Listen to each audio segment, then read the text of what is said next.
মোৰ অতি শ্ৰদ্ধাৰ 86 নম্বৰ তিনিচুকীয়া সমষ্টিবাসী ৰাইজ, জয় জয়তে মই আপোনালোকক মোৰ আন্তৰিক শ্ৰদ্ধা আৰু নিবেদন জনাইছো।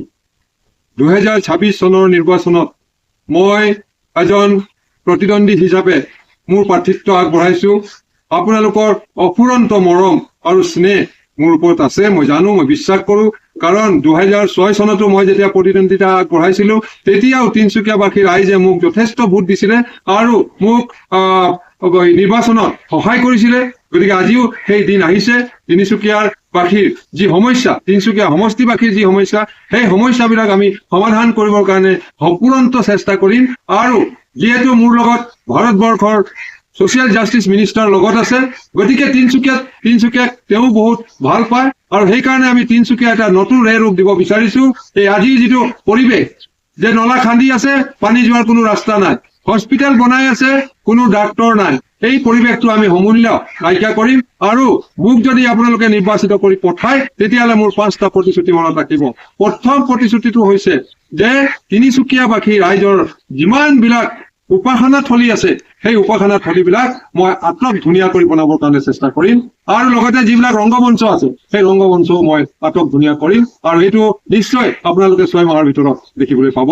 দ্বিতীয়তে, তিনিচুকীয়াত যিহেতু চাহ বাগিচা বেছি, গতিকে আমি চাহ বাগিচাৰ কাৰণে তিনিচুকীয়াত এটা চাহ মন্ত্ৰালয় স্থাপন কৰাৰ কাৰণে মোৰ আগৰ পৰাই দাবী আছে আৰু সেই দাবী মই পূৰণ কৰিবৰ কাৰণে চেষ্টা কৰিম।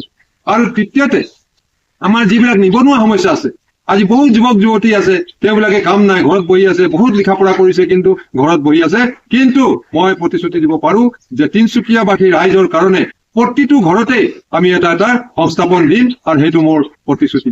আৰু চতুৰ্থ যিটো আমাৰ বিশেষ গুৰুত্বপূৰ্ণ কথা, সেইটো কথা হৈছে যে আমাৰ যিহেতু সাপ্তাহিক বজাৰ যিহেতু আমাৰ বহুত দূৰত পাতি দিলে, গতিকে সেইটো আমি নিশ্চয় তিনিচুকীয়াৰ মাজমজিয়াত আমি সাপ্তাহিক বজাৰ পাতিবৰ কাৰণে আমি ঠিক কৰিম। আৰু পঞ্চমতে, আমাৰ যিবিলাক চাহ বাগানৰ শ্ৰমিক আছে, এই শ্ৰমিকসকলৰ মই নিৰ্বাচিত হৈ যোৱাৰ পিছত নিশ্চয় তেওঁবিলাকক 351 টকা যিটো আমাৰ দাবী, সেই দাবী মই পূৰণ কৰিম। গতিকে অহা 9 এপ্ৰিলত যি নিৰ্বাচন হবলৈ গৈ আছে, এই নিৰ্বাচন একেবাৰে যুঁজৰ হ'ব নিৰ্বাচন। আৰু আমাৰ চাহ শ্ৰমিকৰ হওক বা সকলো শ্ৰমিক শ্ৰেণীৰ কাৰণে আৰু তিনিচুকীয়াবাসী ৰাইজৰ কাৰণে এইটো এটা গুৰুত্বপূৰ্ণ দিন হ'ব। আৰু এই গুৰুত্বপূৰ্ণ দিনত আপোনালোকৰ বহুমূলীয়া ভোট দি যেন মোৰ যিটো চিন, কুঁহিয়াৰ গছৰ লগত এজন খেতিয়ক আছে আৰু এই কুঁহিয়াৰ গছৰ খেতিয়ক চিনত আপোনালোকে ভোট দি মোক জয়যুক্ত কৰেগেতেন। মই যদি জয়যুক্ত হৈ যাওঁ তেতিয়াহ'লে নিশ্চয় তিনিচুকীয়ালৈ আমাৰ ৰাষ্ট্ৰীয় সভাপতি শ্ৰীযুত ৰামদাস আঠালেজীক নিমন্ত্ৰণ জনাম আৰু তেওঁ আহি আপোনালোকৰ লগত মুখামুখি কথা পাতিব আৰু মই যিটো 5টা প্ৰতিশ্ৰুতি দিলো সেই প্ৰতিশ্ৰুতিৰ বিষয়ে আলোচনা হ'ব। ধন্যবাদ। জয় আই অসম।